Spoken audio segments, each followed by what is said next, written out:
ሰላም ጤና ይስጥልን። የጊዮን ዜና መረጃዎችን እንሆ። አርበኛ ዘመነ ካሴ ስለ አድዋ እንዲህ ይላል።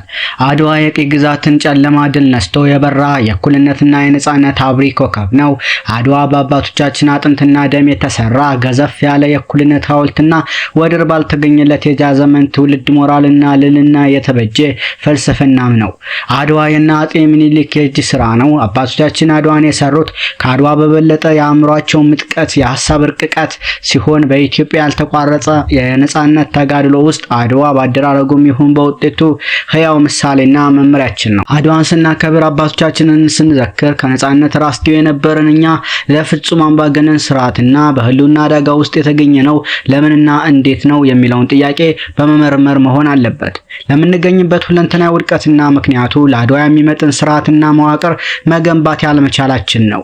ከአድዋ በሚቃረን አስተሳሰብ ላይ የቆመ ሁሉ የኢትዮጵያ ነጻነትና እኩልነት ሊቀበልና ሊያከብር አይቻለውም። መላ ኢትዮጵያ ለመከራ የዳረገው የአማራን ህዝብ ደግሞ የማጥፋት ጦርነት የከፈተበት ያገዛዙ ገዢ አስተሳሰብ ጸረ አድዋ፣ ጸረ እኩልነትና ፍጹም አረመኔ ነው።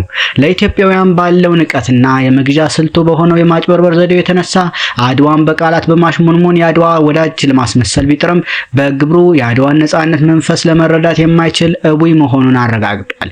ትግላችን ለነጻነት፣ ለእኩልነት ከሁሉም በላይ ደግሞ ለህልውና የምናደርገው ነው። ትግላችን ከአድዋ አባቶቻችን በወረስነው የላቀ ሞራልና ልልና የሚመራ ነው።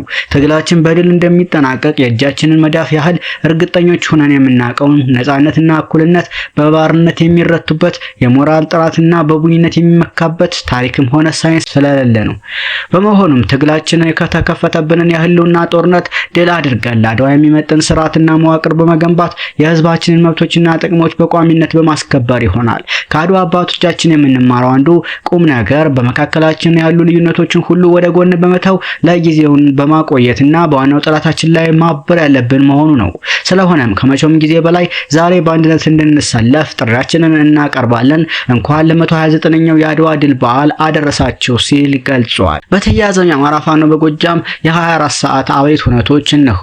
አውደ ውጊያ አንድ ብሬንና ከ13 በላይ ክላሽ መሳሪያዎች ጎጃም ከጠላት መታጠቅ ችሏል። ከ10 በላይ ምርኮኛ ተይዟል። ሁለት ምሽጎችን መቆጣጠር ችሏል።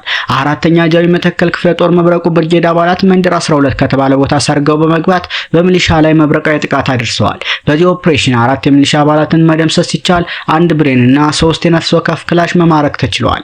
አንደኛ ክፍለ ጦር ባህር ዳር ብርጌድ በዛሬው ዕለት ከጠዋቱ 1 ሰዓት የጀመረ ለ6 ሰዓታት ያህል ከፍተኛ የሆነ ውጊያ በተቀናጀ መልኩ የተደረገ ሲሆን ጠላት ለ1 ዓመት ከ7 ወር ያህል ሰፍሮበት የነበረውን ከባድ 2 ካምፖችን በመስበር ልዩ ስሙ ቃጭራና ብሔረ ገነት ተብሎ የሚጠራውን ምሽጎች በመስበር ባህር ዳር ብርጌድ ታላቅ ጀብድ ሰርቷል። በዚህ ውጊያም ጠላትን በመስበር ሙትና ቁስለኛ ማድረግ ተችሏል። ይህ በእንዲህ እንዳለ 5ኛ ራስ ቢትወደድ መንገሻ ቲከም ክፍለ ጦር ከወገግዳድ ወደ ጎመር ኮል የተንቀሳቀሰን ጠላት በፋኖ ሀብታሙ የሚመራው ሀሮ ቀጠና የሚንቀሳቀሰው የወለጋ ፋኖ ከጠዋቱ 12 ሰዓት እስከ 6 ሰዓት ተኩል ባደረገው ተጋድሎ ከ50 በላይ የጠላት ኃይልን ሙትና ቁስለኛ በማድረግ ከ10 በላይ የጠላት ኃይል ሰራዊት አባላት እንዲሁም 10 በላይ መሳሪያ መማረክ ተችሏል።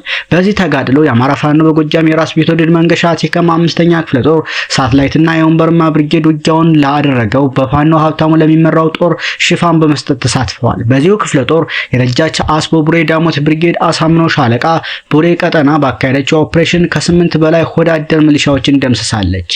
ይህ በእንዲህ እንዳለ 2ኛ ተፈራ ዳምጤ ክፍለ ጦር ደጋዳሞት ብርጌድ በፈረስ ቤት ከተማ አስተዳደር ጽህፈት ቤት ውስጥ መሽጎ ሲመክርስ በነበረ አገዛዙ ዙፋን ጠባቂ ሰራዊት አባላትና የብልጽግና ካድሬዎች ላይ የተሳካ ኦፕሬሽን አድርገዋል።